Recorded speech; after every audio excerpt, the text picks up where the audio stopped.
Ya, konsumsi masyarakat Indonesia memasuki babak baru, lebih sadar, lebih selektif. Meski ekonomi nasional terus tumbuh, daya beli belum sepenuhnya pulih sejak pandemi. Ramadan dan Lebaran 2005 pun mencerminkan atau menjadi cerminan konsumen tetap berjalan tapi jauh lebih hati-hati. Lantas apa saja sih yang mendorong perubahan ini? Langsung saja kita bahas dalam ekonomi belum pulih, konsumen main aman. Kita lihat di slide yang pertama. Ya, kondisi global yang dinamis, tekanan inflasi hingga perubahan gaya hidup jadi tantangan utama konsumen Indonesia di 2025. Meski begitu, kelas menengah dan aspiratif tetap jadi tulang punggung konsumsi domestik. Bank Mandiri menyebut konsumsi rumah tangga masih jadi pilar utama PDB Indonesia. Sayangnya pemulihan belum tuntas, masih ada gap 6,7% dari potensi normalnya. Ya, setelah dihantam pandemi, pemulihan memang dimulai di 2022, tapi belum sepenuhnya merata dan ketimpangan pemulihan ini masih terasa hingga sekarang. Ini kalau kita lihat grafik di layar Anda pemirsa, chart ini menunjukkan tren konsumsi rumah tangga Indonesia dari tahun 2019 hingga 2025. Dengan penekanan pada penurunan selama pandemi dan pemulihan yang belum sepenuhnya kembali ke level pra-pandemi. Salah satu momen yang bisa memicu lonjakan konsumsi adalah Ramadan dan Idul Fitri. Tapi apakah pola belanja saat Lebaran tahun ini masih sama seperti sebelumnya? Kita akan lihat di slide berikutnya. Ya, momentum Ramadan dan Idul Fitri 2025 ini tetap mendorong konsumsi. Tapi kali ini dengan pendekatan yang jauh lebih terukur. Kategori belanja yang naik, transportasi mudik, gadget, hiburan hingga kebutuhan pokok. Namun konsumen kini lebih sensitif terhadap promo dan diskon dan belanja digital jadi primadona. Kalau kita lihat Mandiri Spending Index naik 11,2% dibandingkan sebelum Ramadan, tapi sedikit lebih rendah dari tahun lalu.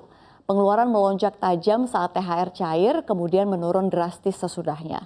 Artinya THR kini bukan hanya bonus tapi menjadi penyangga utama konsumsi. Tren down trading juga makin kuat, barang lebih murah, belanja lebih sering, ukuran lebih kecil. Cerminan konsumen yang makin cerdas dan adaptif dalam mengatur anggaran. Ini kalau kita lihat grafis yang pertama pemirsa, ini membandingkan pertumbuhan pengeluaran selama Ramadan dan Idul Fitri 2024 dan 2025. Ini semuanya menunjukkan peningkatan yang lebih terkendali pada 2025. Sementara ini kalau kita lihat grafik yang kedua, ini kalau kita lihat Mandiri Spending Index atau MSI, ini selama periode Ramadan dan Idul Fitri 2025 menampilkan tren pengeluaran yang meningkat menjelang Lebaran dan menurun setelahnya. Ya, tentunya kehati-hatian ini nggak cuma terasa di belanja rumah tangga saja ya. Sektor pariwisata yang biasanya jadi favorit saat libur panjang ini juga ikut melambat. Seperti apa detailnya kita lihat di slide berikutnya. Kalau kita lihat ini ada Bali dan juga Yogyakarta gitu ya. Dua destinasi utama mencatatkan penurunan pengeluaran sejak awal tahun. Ini baru mulai pulih di minggu ketiga Ramadan saat puncak mudik dan liburan terjadi. Ini berbeda dari tahun-tahun sebelumnya di mana pengeluaran cenderung stabil pasca tahun baru. Kini masyarakat menunda traveling jarak jauh dan memilih untuk opsi lokal atau bahkan nggak pergi sama sekali. Hal ini menunjukkan bahwa daya beli untuk kebutuhan non pokok juga ikut terdampak ya.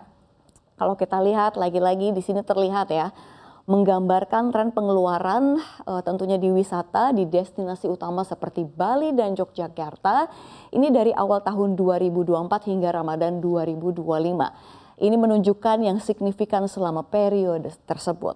Lalu kenapa masyarakat jadi sehemat ini? Apa yang mendorong mereka menahan pengeluaran bahkan saat hari raya? Jawabannya kalau kita lihat ini precautionary saving. Ini kalau kita lihat detailnya di slide berikutnya. Ya, jadi precautionary saving atau tabungan berjaga-jaga jadi tren baru yang muncul akibat kecemasan ekonomi. Pakar ekonomi Fatkur Huda ini menyebut deflasi 2 bulan berturut-turut bisa jadi indikator masyarakat menahan konsumsi. Belanja hiburan turun, kebutuhan dasar naik. Nah, ini merupakan sinyal bahwa masyarakat sedang mengambil atau mengamankan keuangan. Kita lihat ya, kita baca sama-sama dari Fatkur Huda, ini pakar ekonomi Universitas Muhammadiyah Surabaya. Fenomena ini dikenal sebagai precautionary saving, di mana masyarakat lebih memilih menyimpan uang sebagai bentuk antisipasi ketidakpastian ekonomi di masa depan yang kemudian berdampak pada pola konsumsi masyarakat ya. PHK juga jadi pemicu utama tentunya. Data Kemnaker lebih dari 77.000 orang kehilangan pekerjaan sepanjang 2024. Itu sebabnya banyak orang memilih menabung daripada menghabiskan untuk hal yang tidak mendesak.